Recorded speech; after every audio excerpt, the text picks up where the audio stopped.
San Diego. The whistle blew and Jared Rhoden couldn't believe it. Neither could Kevin Willard, who stood there motionless on the sideline. A questionable fifth foul, an offensive foul on the Seton Hall star, was called. Rhoden's night, and likely his career, was over. The Pirates' season was at that point, too, for all intents and purposes. It was an apt summation of the evening for Seton Hall. Everything that could go wrong did. Rhoden was bedeviled by foul trouble.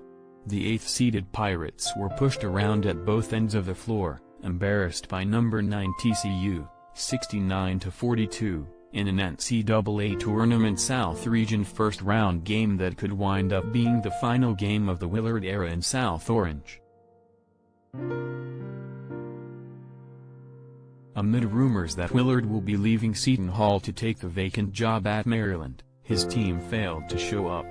It struggled mightily offensively and put up no resistance on the defensive end. It trailed by 24 points halfway through the second half in by far the worst Seton Hall showing in the NCAA tournament with Willard as its coach.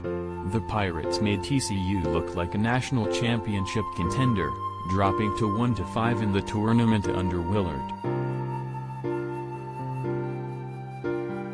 It was a layup line for TCU, which owned the paint, outscoring Seton Hall there, 40-14.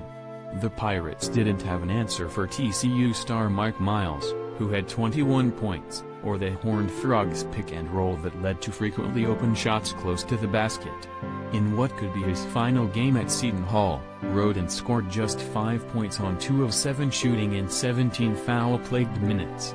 Jameer Harris and Miles Gale each had 11 for Seton Hall, which was held to 29% shooting from the field and crushed on the glass, 39-26. Betting on March Madness 2022?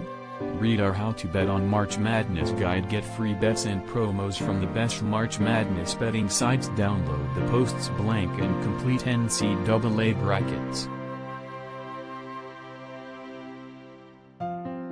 Seton Hall played one of its worst, if not the worst, offensive halves of the season over the first 20 minutes.